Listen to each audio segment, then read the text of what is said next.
अस्सलाम वालेकुम दोस्तों, मैं हूं खालिद मोइन और आज अदबनामे में हम एक तल्ख़ मौजू पर बात करेंगे। लेकिन कोशिश करेंगे कि ये बात मुस्कुराते हुए हो और ये बात इसलिए हो कि कुछ लोगों के कानों में और दिलों में ये बात उतर सके कि ये सब कुछ गलत है। जी हाँ, आज हमारा मौजू है शेर फरोशी और भिखमंगे लोग। जी हाँ, तो सबसे पहले तो शेर फरोशी पर बात कर लेते हैं। शेर फरोशी एक ऐसा रवैया है जो पूरे अदबी बिरादरी में बहुत जिसको बुरा समझा जाता है, क्योंकि एक सतह पर जो शेर फरोश है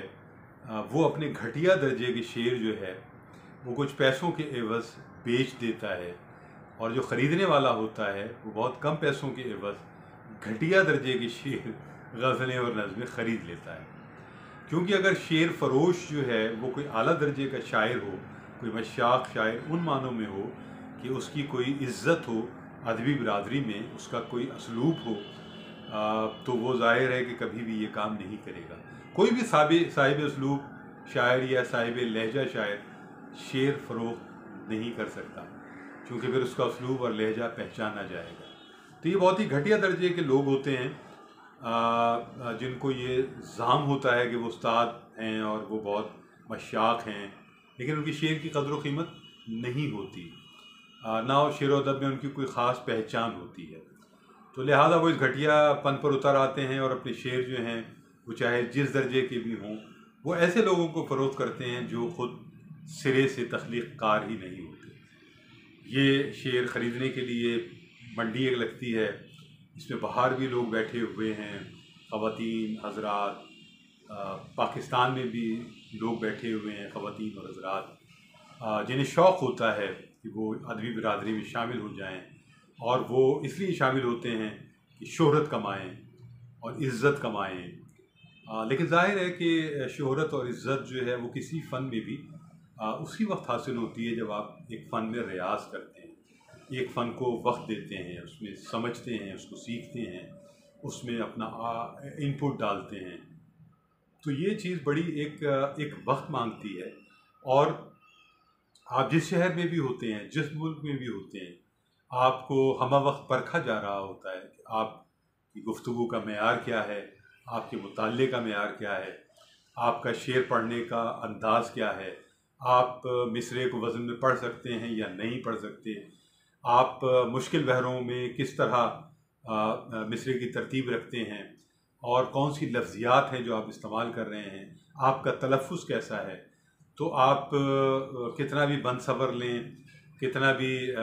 लिबास को बहुत अच्छा बना लें, कितना भी जो है वो करतब दिखा लें, लेकिन जब आप शेर पढ़ते हैं तो शेर पढ़ने के साथ ही आपके बारे में तय होने लगता है कि ये शेर आपका है, ये शेर आपका नहीं है, ये गज़ल आपकी है, ये नज़्म आपकी है या नहीं है। इसी तरह जब वो चीज़ छप कर सामने आती है तब भी ये अंदाज़ा हो जाता है कि ये शेर कहने वाले, चाहे उसका मेयार कुछ भी हो, इस शेर कहने वाले का कि शेरी रियाज़त कितनी है, उम्र कितनी है। तो अगर कोई 2 साल 3 साल वाला शेर कहने की नाकाम कोशिश करने वाला, जब वो कोई 40 साल 30 साल पुराने किसी शायर की, चाहे वो कम मेयार की हो, जब वो गज़ल अपनाने की कोशिश करता है, तो ये साफ मालूम हो जाता है कि ये गज़ल आपकी नहीं है। तो इसका मतलब ये है कि इज़्ज़त तो आपकी नहीं बन सकती पराए माल पर। और जब आप मुशायरों में जाएंगे तो आप दायरे खुल जाएंगे, आप ओपन हो जाएंगे कि ये तो कलाम आपका नहीं है, तो वहाँ भी ज़ाहिर है सवालात खड़े हो जाएंगे और इज़्ज़त नाम की कोई चीज़ आपके हाथ में नहीं आएगी। तो खुदारा इससे गुरेज करें और कोशिश करें कोई उस्ताद बनाएं अपना, और उस्ताद भी कोई शरीफ हो। बहुत सारे उस्ताद अब नए ऐसे बनने के लिए तैयार हैं कि उनके मकासद ही मुख्तलिफ हैं। बहुत सारे उस्ताद ऐसे हैं जो इनबॉक्स में लोगों को नॉक करते हैं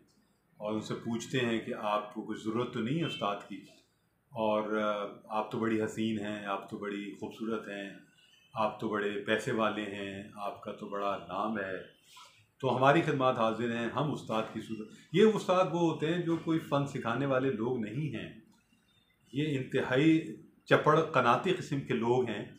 जो बज़ाहिर अपनी इज्जत बनाना भी चाहते हैं और साथ साथ इन बॉक्स में अपनी इज्जत गंवाने के सामान भी करते हैं। मैं एक बात अर्ज़ करूं कि इन बॉक्स के खेल में आप जो भी कुछ समझते हैं कि ये बहुत ही प्राइवेसी में बात हो रही है या बहुत खुफिया अंदाज में आप लोगों को नॉक कर रहे हैं और दिन भर यही कर रहे हैं, रात भर यही कर रहे हैं और अपने ग्राहक तलाश कर रहे हैं और ऐसे लोग और ख़वातीन और हज़रात तलाश कर रहे हैं जिन पर आप अपनी कार फरमाइयाँ जारी रख सकें, 2 नंबर वाली। तो ये नहीं छुपती हैं बातें, आप जैसे जैसे बातें करते हैं लोगों से वो लोग दूसरे लोगों तक पहुंच जाते हैं और आपकी बेइज्जती का सामान होने लगता है। उसके बाद आप चाहे कितनी भी अकड़ फूं दिखाएं, आप गिर जाते हैं अपने, अगर जो भी आपने थोड़ा बहुत अपनी जगह बनाई होती है आप उससे गिर जाते हैं और एक बेइज्जती मोल लेते हैं ये सब कुछ करके। आप अगर पढ़े लिखे हैं, आपके पास आप साहिब फ़न हैं, तो आप सब्र करें, इंतज़ार करें कि लोग आपके पास आएँ और जब लोग आपके पास आएँ तो उनके साथ अच्छा सलूक करें, ये 2 नंबर वाला सलूक ना करें। तो शेर फरोशी जो है उसमें ये जो उस्ताद बने फिर रहे हैं और सब्र नहीं आ रहा उनको, उछलते फिर रहे हैं, ये भी उसमें शामिल रहता है। वो कुछ और मकासद के लिए शेरों को आगे बढ़ाते हैं। इसके अलावा एक भिखमंगे वाली सूरत हाल भी इन बॉक्स में बहुत है। ये हमारे बहुत से शोरा और अदीब जो हैं वो ख़ास तौर पर जो गैर शहर वाले हैं, बैरून शहर वाले हैं या गैर ममालिक में लोग हैं जिनका थोड़ा बहुत नाम है और उनकी जो माशी सूरत हाल है उसके बारे में भी लोगों को अंदाज़ा है, तो वो इन बॉक्स में उनको नॉक करते हैं और उनसे कहते हैं कि आज मेरी भांजी की शादी है, आज मेरे भतीजे की शादी है, वो यतीम है, आज मेरी बीवी गिर गई है, आज मुझे अस्पताल जाना है, मुझे इतने हज़ार की ज़रूरत है। तो मुख्तलिफ़ हीलों बहानों से ये वो लोग हैं जिनका पेशा गदागरी है। दुख की बात है कि ये शेर व अदब के वो लोग हैं जो पेशावर गदागरी वाले हैं और ये मुख्तलिफ़ इंसानी हमदर्दी की बुनियाद पर बैरून मुल्क वाले लोगों से, बैरून शहर वाले लोगों से जो साहिब हैसियत हैं, साहिब इस्तिताअत हैं, बहुत दुख की बात है कि उनसे भीख मांगते हैं। शर्म तुमको मगर नहीं आती, गालिब ने कहा था। ये लोग जहाँ जहाँ होते हैं वहाँ वहाँ अपनी हैसियतों में भी भीख मांगते हैं और ये कछोल फैला देते हैं, कभी किसी नाम से, कभी किसी नाम से, कभी किसी को फ़ायदा पहुँचाने के नाम से। फिर ये होते होते आदी हो जाते हैं, हैबिचुअल हो जाते हैं। लेकिन ये बहुत शर्म की बात है कि आप शेर व अदब के लोगों से, शेर व अदब के जो भी आपकी छोटी मोटी हैसियत है उसकी बुनियाद पर आप भीख मांग रहे हैं और आपका मजाक बनता है। लोग एक दूसरे से पूछते हैं ये कौन आदमी है, हम इसे नहीं जानते। फिर लोग बताते हैं कि ये तो हमें भी भेजता रहता है इस तरह की। कुछ लोग शादी के जो दावतनामे होते हैं उसको इस्तेमाल करते हैं। शादी जो अगर उनको मालूम हो जाए कि 15 दिन बाद की है तो वो उसके साथ अपने एक रिलेशन कायम कर लेते हैं और उसमें अगर वो कोई ऐसा फ़र्द हो, बाप, यानी अगर लड़के की शादी है उसका बाप नहीं है, या लड़की की शादी, ख़ास तौर पर लड़की की शादी है उसका बाप नहीं है, तो बस यतीम हो गई और वो आपकी रिश्तेदार भी हो गई, तो आप उसकी बुनियाद पर भीख मांगते हैं। आप कहते हैं जहेज़ के नाम पर उसको कुछ दे दें। तो ये बहुत शर्मनाक बातें हैं और इससे जो है अरबी बिरादरी की बदनामी भी है और माहौल भी गंदा होता है, ख़राब होता है। महज चंद लोगों की वजह से सब पर उंगलियां उठती हैं और लोग जो बाहर बैठे हुए हैं, जो पाकिस्तान कम आते हैं, वो यही समझते हैं कि यहाँ इसी किस्म के लोग हैं।